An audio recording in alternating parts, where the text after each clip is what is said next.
জুলাই আন্দোলনের সম্মুখভাগের যোদ্ধা ইনকিলাব মঞ্চের মুখপাত্র শরীফ ওসমান হাদিকে হত্যার বিচারে এনসিপির শাহবাগের কার্যক্রম স্থগিত ঘোষণা করা হয়েছে।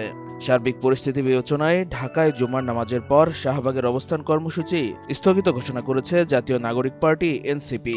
শুক্রবার দুপুরে নিজের ভেরিফাইড ফেসবুক অ্যাকাউন্টে দেওয়া এক বিবৃতিতে একথা জানান দলটির আহ্বায়ক নাহিদ ইসলাম। পোস্টে নাহিদ বলেন, আজ জুম্মার নামাজের পর যে কোনো কর্মসূচিতে সর্বোচ্চ সতর্কতা অবলম্বন করুন। গতকালের মতো ভাঙচুর ও নাশকতা করার পরিকল্পনা রয়েছে জুলাই বিরোধী শক্তিগুলোর। আমরা যে কোনো প্রকার ভায়োলেন্স ও নাশকতার বিরুদ্ধে জনগণের ক্ষোভকে ব্যবহার করে কোনো হঠকারী গ্রুপ কোথাও ভাঙচুর, অগ্নিসংযোগ অথবা কোনো নাশকতামূলক কার্যক্রম যাতে না করতে পারে সে ব্যাপারে ভূমিকা পালন করুন।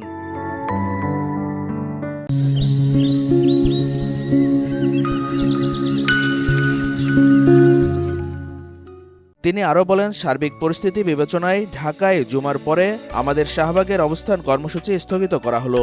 তার পরিবর্তে বিকাল 4টায় বাংলা মোটর থেকে বিক্ষোভ মিছিল আয়োজিত হবে। সবাইকে অংশগ্রহণের জন্য অনুরোধ করছি। উল্লেখ্য, রাজধানীর পুরানো পল্টন এলাকায় গত শুক্রবার 12 ডিসেম্বর ওসমান হাদি গুলিবিদ্ধ হন। আশঙ্কাজনক অবস্থায় হাদিকে প্রথমে ঢাকা মেডিকেল কলেজ হাসপাতালে এবং ওই রাতেই সেখান থেকে রাজধানীর এভারকেয়ার হাসপাতালে নেওয়া হয়। পরে উন্নত চিকিৎসার জন্য গত সোমবার 15 ডিসেম্বর তাকে সিঙ্গাপুরে নেওয়া হয়, আর সেখানেই বৃহস্পতিবার রাতে হাদি মৃত্যুবরণ করেন।